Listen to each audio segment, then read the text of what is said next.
ஏ பாஷா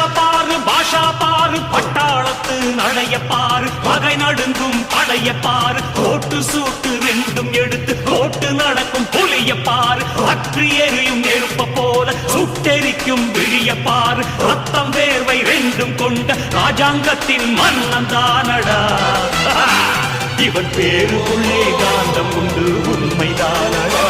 இவன் பேருக்குள்ளே காந்தம் உண்டு உண்மைதானடா